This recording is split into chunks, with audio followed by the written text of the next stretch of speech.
All right. Good morning, everybody.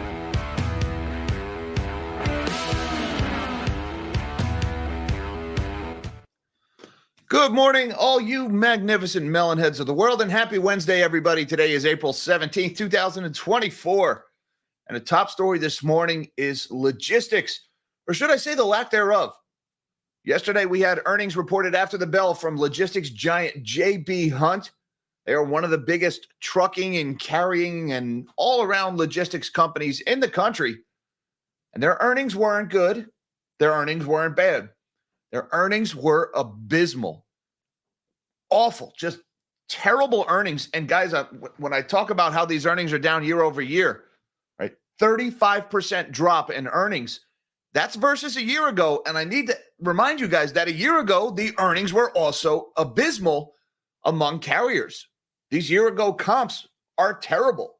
To say that there's been a collapse in the logistics industry is putting it mildly. These numbers are terrible. And you can dress up the economic indicators all you want.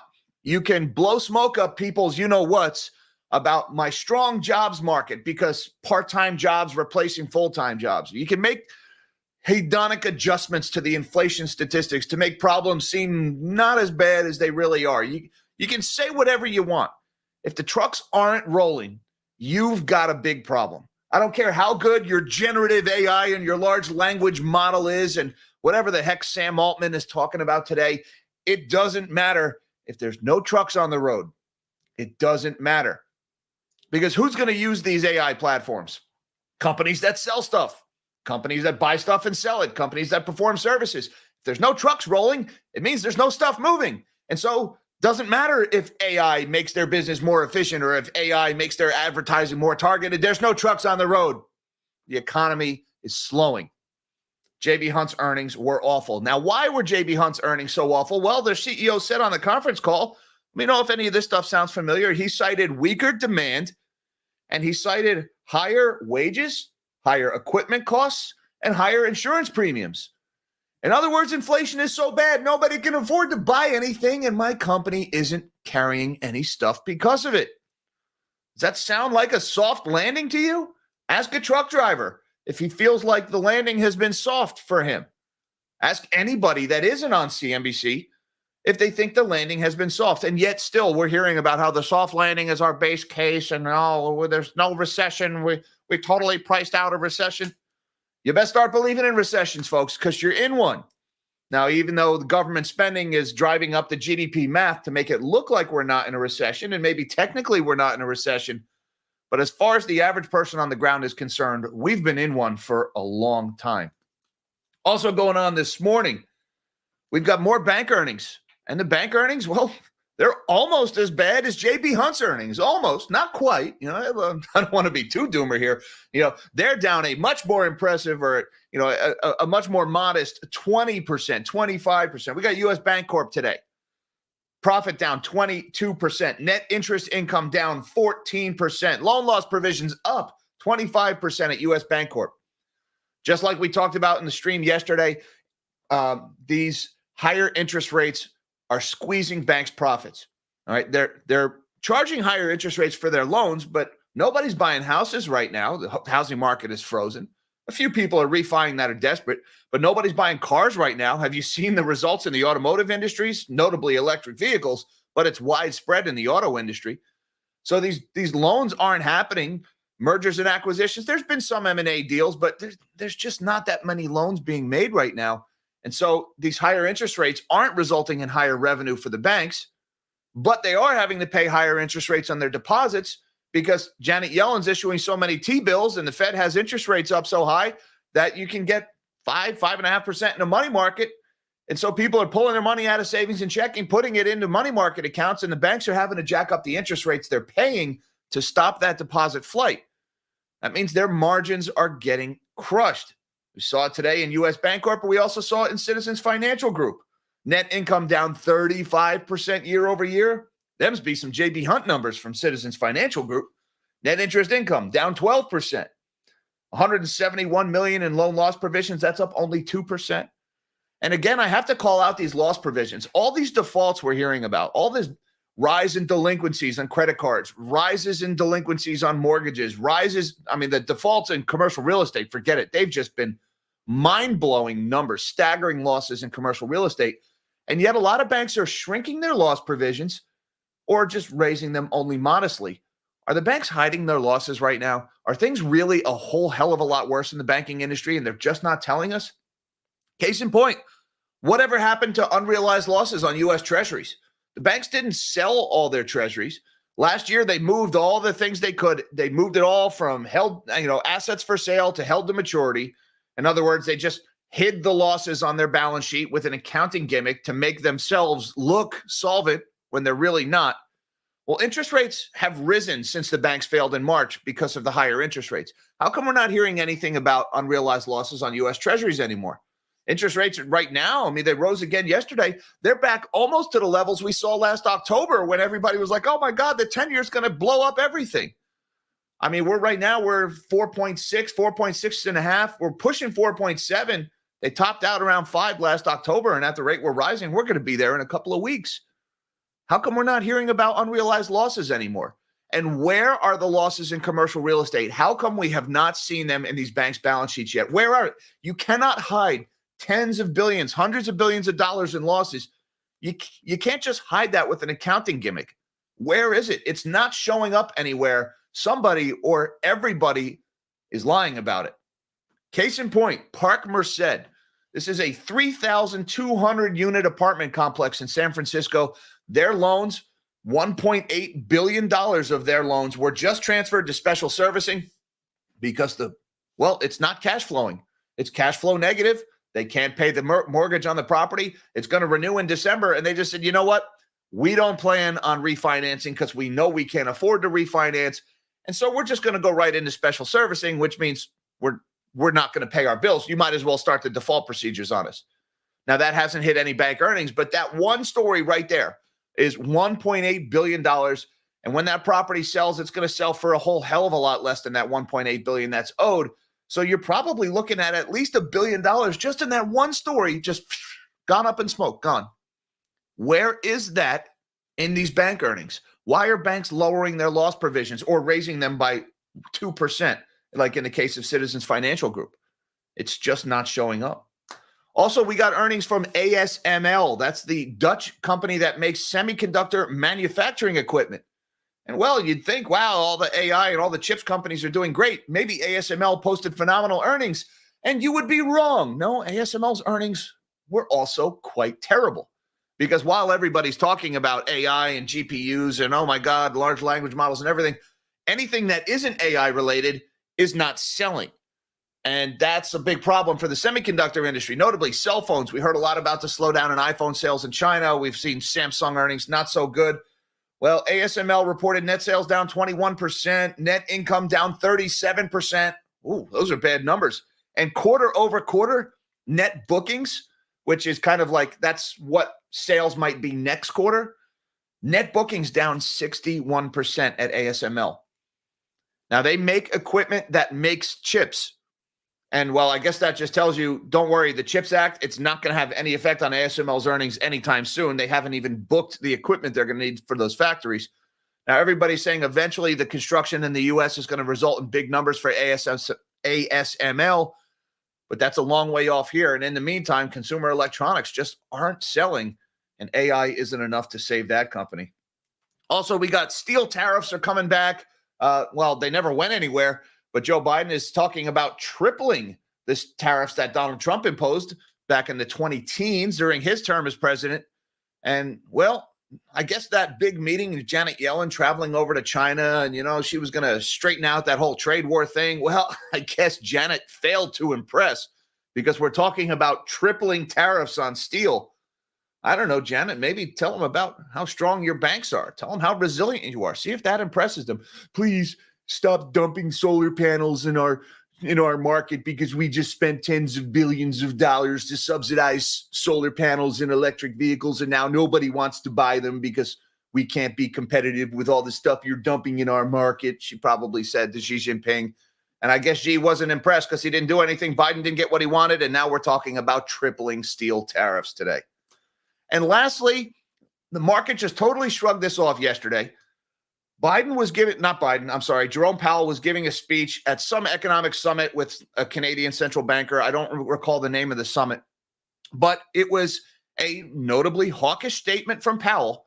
In particular, he said, given the strength of the labor market and the progress on inflation so far, or lack thereof, I might add, he says it is appropriate to allow restrictive policy further time to work.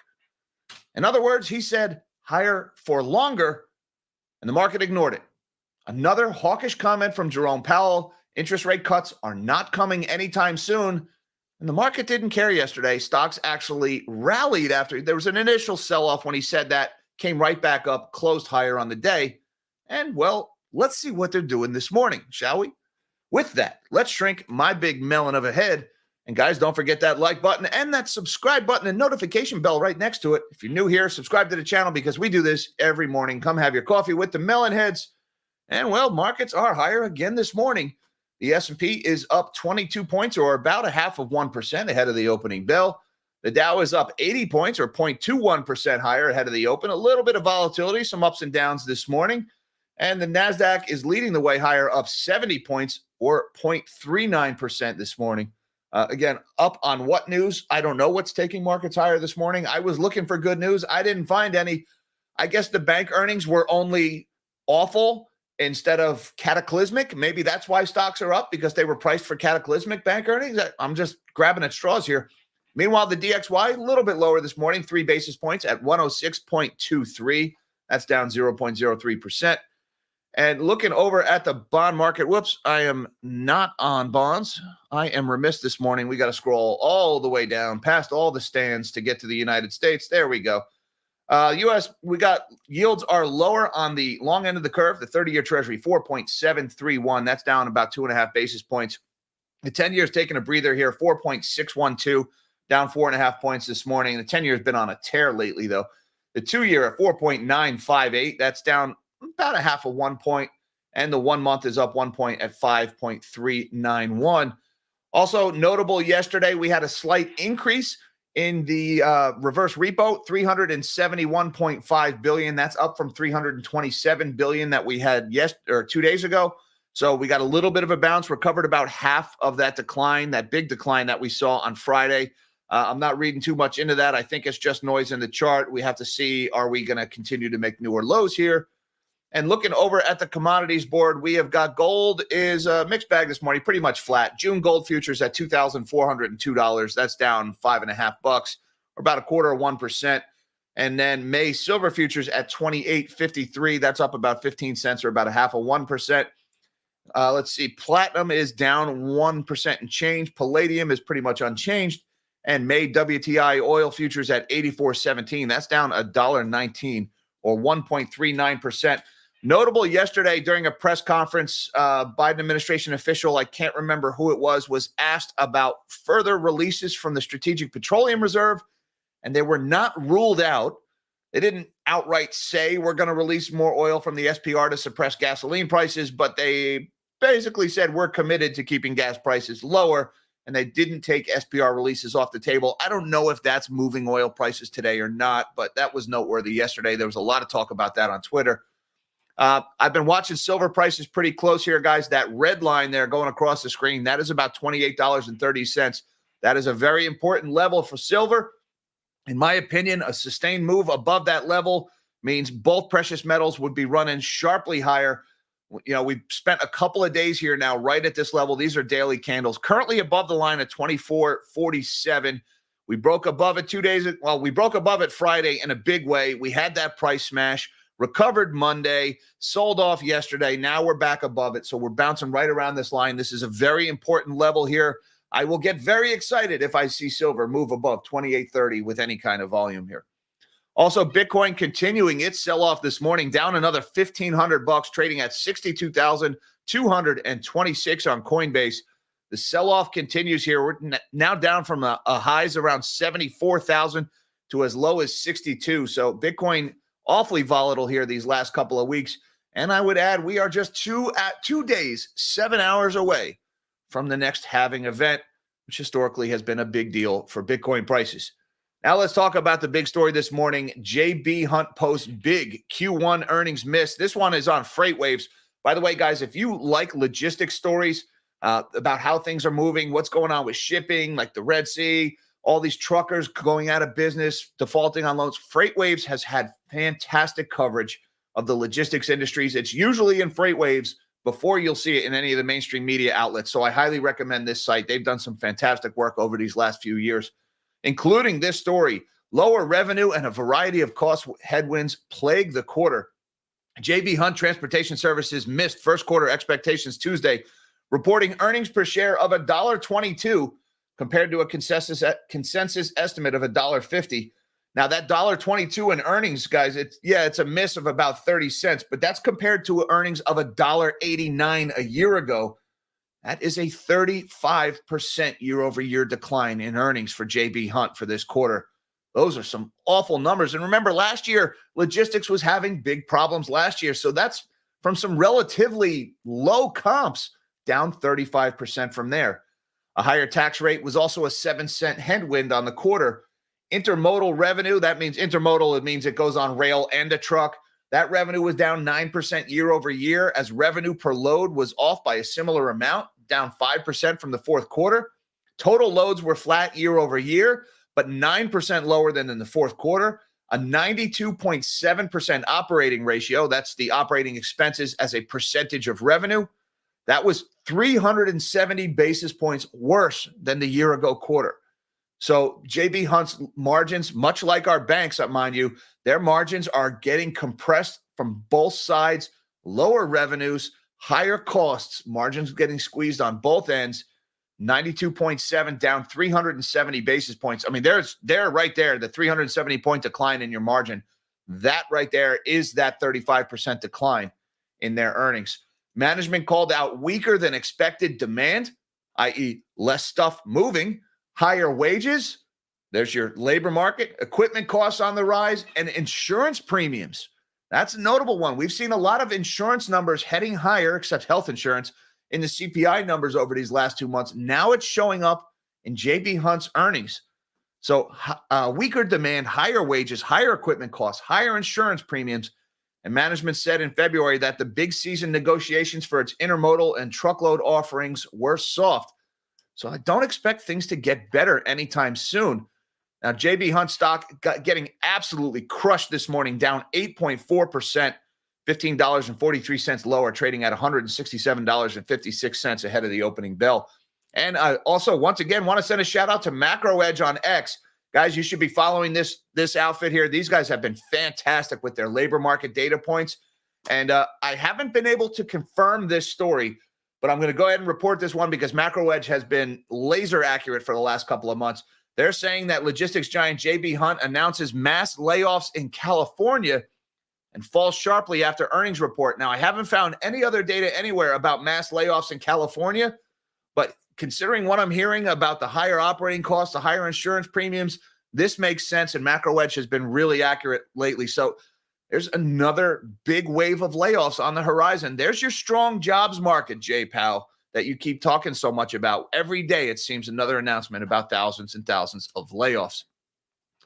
Now let's shift gears over to banks because we got more bad news from banks this morning. U.S. Bancorp cuts 2024 interest income forecast and Q1 profit falls 22%. U.S. Bancorp cut its forecast for full-year interest income on Wednesday and reported a 22% fall in first quarter profit as higher deposit costs and a larger corpus of rainy day funds to cover potential defaults continue to weigh on the sector. And look at the thesaurus for the people over at Reuters this morning. A larger corpus of rainy day funds. Watch out for that rainy day fund corpus, folks. That'll get you every time, won't it? I gotta love the wording there. Someone's showing off their vocabulary at Reuters. Lenders in the U.S. have been offering higher interest rates to retain deposits in recent months as customers increasingly seek better returns by placing their money in higher yielding alternatives such as money markets. We've heard this one before, haven't we? Now expects net interest income, or the difference between what they pay customers on deposits and earned interest on loans, of between $16.1 billion and $16.4 billion for the full year. That is a reduction in guidance from earlier forecasts of $16.6 billion. Net interest income declined 14% to $3.99 billion in the first quarter, while net interest margin contracted to 2.7% compared to 3.1% in the year-ago period. And remember, guys, the year-ago period, that's when banks were failing because of higher interest rates. So their net interest margin is 2.7. That's down from 3.1. So what do we got? 2.7 over 3.1. So their margins are down double-digit percentages, about 13% lower than a year ago. And those numbers a year ago was enough to fail banks. So where are the losses? Where are the announcements of unrealized losses on treasuries? Where are the commercial real estate stories in these earnings reports? They're hiding somewhere. They got it under the carpet. Somebody left it in the filing cabinet. I don't know. But there are some massive numbers that are not showing up in bank earnings yet. And they should be, shouldn't they? Also, U.S. Bancorp this morning, stock down 3.8% ahead of the opening bell, trading at $39.45, $1.55 lower. They're not the only bank reporting today. We also got Citizens Financial profit slips on weaker interest income. Stop me if you've heard this one before. Citizens Financial on Wednesday reported a lower first quarter profit as it earned less from customer interest payments. Banks in the United States have been bracing for a turnaround in gains from interest income. They're bracing, should be here any day now, as they paid more to retain customers who are in search for higher yielding securities while loan growth declines. Citizens Financial net interest income, the difference between what it earns on loans and pays for deposits, tumbled 12% to $1.44 billion in the first quarter compared with the previous year. Period end loans and leases fell 7%, so they're issuing fewer loans. And the bank set aside $171 million in provisions for credit losses in the first quarter, only slightly higher than the $168 million from a year ago. Now, again, this is, along the lines of what me, Kevin, was saying last year. Where are these losses? The commercial real estate exposure at these banks is tremendous, and they only increased their provisions for credit losses by $3 million. Consumer credit cards delinquencies are rising, mortgage delinquencies are rising, and they only set aside an additional $3 million for credit losses here. Something doesn't smell right at the banks. Let's just put it that way. Citizens Financial stock, they are trading actually up 2.9% this morning, $33.35. That's 94 cents higher. I guess the market was expecting a lot worse. Why was the market expecting a lot worse? Maybe, just maybe, that's got something to do with stories like this one in therealdeal.com this morning. Park Merced's $1.8 billion debt heads to special servicing. Maximus faces high vacancy and loan maturity at San Francisco's largest apartment complex. This is another one of those stories. Now, guys, this is multifamily real estate. I got to remind you guys, everybody's talking about office and office buildings and office towers, and the losses in office have been tremendous. They've been, amazing, just huge numbers, close to 90% in some of these cases. You got buildings. That guy in Baltimore died, and his 500,000 square foot office tower sold for less than his 3-bedroom condo sold for. These numbers are amazing. Now, multifamily residential has been held up as like it's okay because multifamily is still doing okay. That was really the story last year in 2023.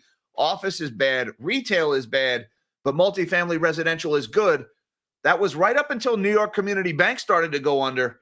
And now we're starting to hear all about stories like this one.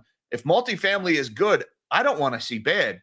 About $1.8 billion in loans backed by Park Merced, one of San Francisco's largest apartment complexes, has moved to special servicing at the request of the borrower, Maximus Real Estate Partners. Now, special servicing is like a prelude to default. If you're not going to pay your bills, then your loan goes into special servicing, and the special servicer's job is to basically just recover as much money as possible for the lender before foreclosing, defaulting, to try to save the deal before we get the lawyers involved. And well, right here, they're going into special servicing at the request of the borrower. That's the borrower telling the lender, I have no intention of paying you back, so you might as well take the property now. Maximus is the owner of the 152-acre, 3,200-unit multifamily complex in the city's southwestern corner, recapitalized a $1.8 billion debt in 2019 with $1.5 billion in senior financing from Barclays and Citi and a $275 million mezzanine loan from Aimco. Maximus requested the transfer to special servicing due to the neighborhood's high vacancy rate and the loan's upcoming maturity date of December 2024, according to Morningstar. So the loan matures, they got to pay back or refinance in December. They know they can't pay it back. The building's not worth that much. They can't refinance because the interest rates are going to be so much higher. They can't afford to refinance. It's only April, and they're saying, you know what? We're done. We're just not going to pay you. You might as well take us to special servicing. Now, the most recent financials from September show an occupancy rate of 83% at the city's largest apartment complex and a debt service ratio well below break even, according to the ratings firm. Though that is up from the 70% occupancy level in the second quarter of 2022, according to previous remittance notes, the performance is pretty poor, said Morningstar's David Putro. Now, this paragraph was interesting because occupancy is actually up at this building. It was 70% in 2022.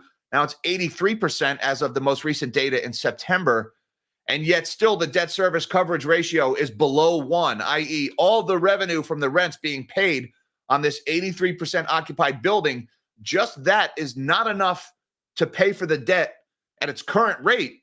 And they're going to have to refinance into much higher rates very soon, which means this building isn't worth anywhere near what they claim it's worth. They're going to, whoever owns this, which is, by the way, these loans are spread out over multiple commercial mortgage-backed security conduits originating in 2020, as well as the $275 million mezzanine debt that Aimco planned to sell. In other words, this stuff is sitting in pension funds. This debt has all been securitized and sold to investors. They are going to get wiped out in this deal when this thing sells. Now, nowhere in this article does it mention rent control, but I'm pretty sure you got a lot of rent control apartments in play here. This is San Francisco. Pretty much the whole freaking city is rent controlled. So I'm sure that's playing a part here. They can't raise the rents on these apartments in order to make these buildings cash flow. So they're basically being legislated into bankruptcy. It's going to force the building to be sold. And then when the building sells, they're going to have to lower the price until you get a cap rate that is attractive to investors at these interest rates, which means this price of this building is going to go way, way down. And guys, these are the numbers that, where are these things in banks? I get that this is just being transferred to special servicing, so this won't hit the banks or the CMBS for several months yet. But this has been going on for well over a year now, and it's still not showing up in any of these bank numbers. Very suspicious that these numbers still haven't translated into lower bank earnings, and some banks even lowering their loss provisions, as Meet Kevin pointed out. And shifting gears to semiconductor space, shares of critical chip firm ASML dropped 5% as sales miss expectations with a 22% fall. There's that soft landing again, folks. Shares of ASML on Wednesday fell as the company missed sales forecasts, but stuck to its full-year outlook. ASML stock was down around 4.5% in early European trade after the results.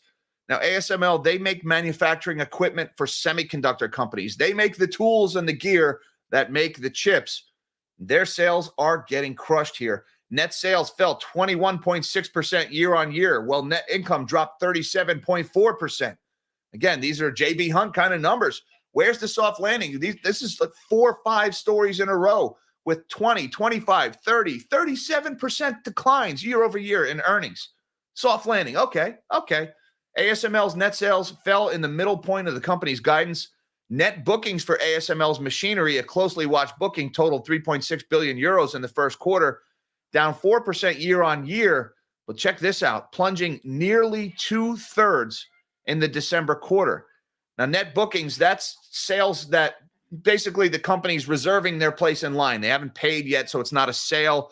They're just gearing up for future sales. And those were down, what was the number? 61% at ASML, which means you're going to have at least one more quarter of really lousy earnings for this company. Now, this is mostly, in my opinion, being driven by things like computers and electronics, cell phones just not selling. And so, a lot of the legacy chips are not doing very well. But there was also some interesting caveats in here. Also, where was this story?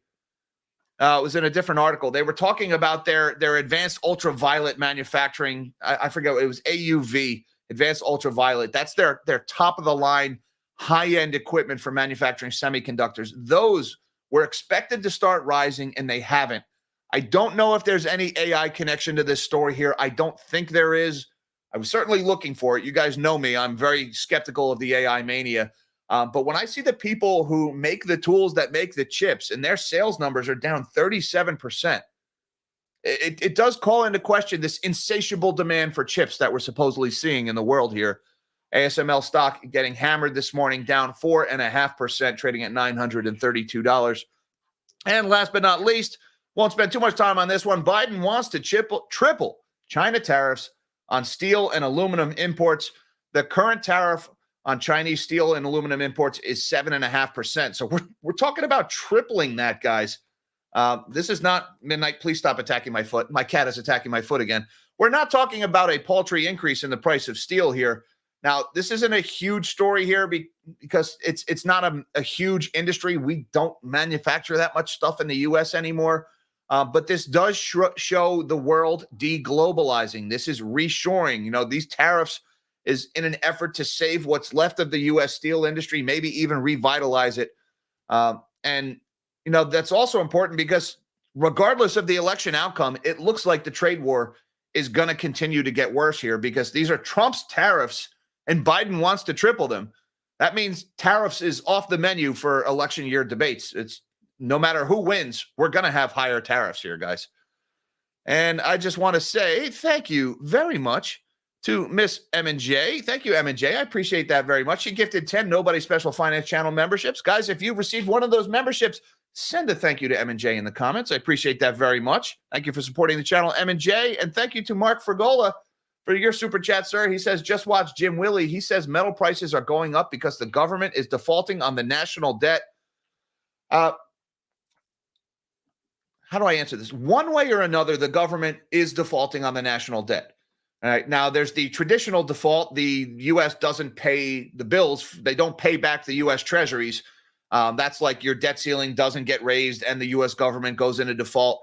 That's like your break the back of the whole global financial system outcome. That is very unlikely because it's politically untenable, right? We pay our bills. It's catastrophic to even think about it. Yeah, I get it. So that's probably not going to happen, even though what they're currently doing is just as bad, because the other way you can default on that 34, is it 35 yet? I don't know. It's only Tuesday. It'll be 35 tomorrow, maybe. Who knows? But the other way you can default on that debt is through inflation by just devaluing the dollars that you owe. And they do that every day. So while they pay lip service to, it'd be crazy not to pay our bills and the United States is fiscally responsible. Yeah, right. They're defaulting one way or another. Now, if they're defaulting via inflation, then yeah, you bet gold's where you want to be. And I think that's one of the things that gold sees right now. The U.S. is on a absolutely unsustainable fiscal path. We're not even in a technical recession yet. And during recessions, deficits explode higher as tax revenues shrink. So the fiscal situation is already awful. It's going to get worse. And World War III may be happening too. So you wonder why gold is rallying, because one way or another, Mark, yes, we will default on the debt. My best guess, though, is they'll default via inflation, not via actually not paying back, not via your textbook default. I just don't think the politicians will ever go for that. Not when you can continue to rob the masses via monetary debasement. Thank you, sir, for the super chat and the support of the channel. And thank you very much to Nashville Pasta Man, who says it's not an unrealized loss. It's a whole new thing. It's a goodwill impairment charge. I love that goodwill impairment charge. It's basically like the writing down of the value of the brand. And, well, I guess when you start to see goodwill impairment charge on banks, that's when you know things are really bad, because that's when the bank is saying our brand isn't worth shit anymore. So you better hope you better hope we don't start seeing big goodwill impairment charges showing up on bank earnings. But yeah, the unrealized losses. I mean, take a look at it at a chart of the 10-year Treasury. All right, we already shrank me, but we're going to put this one back up here for a second. I want to bring up the 10-year chart of the U.S. Treasury just to illustrate the problem here, guys. Where is this on the unrealized losses? Because if you go to U.S. 10-year government bond yield, okay, give me 1-day candles, and let's go back to 2023, all right? Where's March of 2023? Here's March of 23, right? Here's the U.S. banks failing right in here. All right. We were around 4% when the first banks started failing because of unrealized losses on U.S. treasuries. All right. Now we went as high as up here, as high as 5% last fall. before the pivot crowd took over. But look where we are right now. Here we are over here. We're higher than when the banks failed back in March. We're a lot higher than where the banks failed back in March. So those unrealized losses on treasuries, unless the banks all sold them, which I don't think they did, those are even worse. We're almost as high as we were back up here in the fall. So where are they? They moved. What they did is this accounting gimmick. Basically, the banks took all of their treasuries and they took them from assets to sale over to held to maturity, which just means we're going to wait until the government pays us back so we never have to have price discovery on those bonds. And that works as long as they never have to give people their money back, as long as people never pull their money out of the bank. But if we keep hearing about banks' earnings dropping by 25, by 30%, how long until people start to get nervous about their bank and decide they want to withdraw their money? And then they have to sell those assets. And then they have to realize their losses. And if they do that, well, then the losses are going to be even worse than they were back in March when Silicon Valley Bank failed. So where are they? I don't know. They're sweeping them under the rug, Nashville. I just don't know where they are. They're hiding on that balance sheet somewhere. Thank you, sir, for the super chat and the support of the channel. And thank you very much to JJ Watt, who says thoughts on skipping the technical recession and driving right into a massive depression that came out of nowhere. What's the difference? Is there an actual line in the sand? I believe it's 10% in total contraction in GDP is the difference between recession and depression. You have to go peak to trough, about a 10% decline in GDP, I think, for most people to consider it a depression. During the GFC, total decline, peak to trough in GDP was about 4.5%, 4.7, I think was the actual number. So we'd have to be twice as bad as the GFC in order to get into technical depression.